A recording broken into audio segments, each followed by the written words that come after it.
नमस्कार. आज आपण जाणून घेऊयात अपचन, ॲसिडिटी आणि गर्भधारणा ह्याविषयी माहिती. बऱ्याच स्त्रियांना अपचन होत असतं, डायजेस्टिव्ह सिस्टीम प्रॉपर नसते, ॲसिडिटीसारखी होत असते.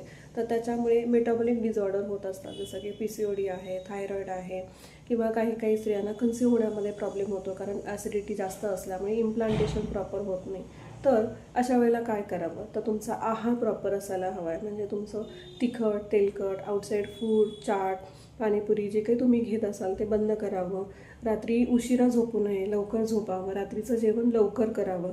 जर तुम्हाला कॉन्स्टिपेशन होत असेल, तुम्हाला पोट नीट साफ होत नसेल, तर रात्री 1 चमचा त्रिफला चूर्ण गरम पाण्यासोबत घ्यावं किंवा कॅस्टर ऑइल तुम्ही 1 चमचा रात्री घेऊ शकता. त्याच्यानंतर सकाळी उठल्यानंतर तुम्ही 10 ते 12 मनुके साधे खावेत आणि काळे मनुके 8 ते 10 खावेत. त्याने तुमचं ॲसिडिटी कमी राहते. ॲलोवेरा ज्यूस तुम्ही सकाळी घेऊ शकता किंवा आवळ्याचा ज्यूस, आवळा कँडी हे पण तुम्ही घेऊ शकता. काही स्त्रियांना खूप ॲसिडिटी होत असते, तर त्याच्यासाठी तुम्ही दुपारच्या जेवणानंतर 1 चमचा गुलकंद घेऊ शकता. सब्जाचं पाणी आहे ते तुम्ही घ्या.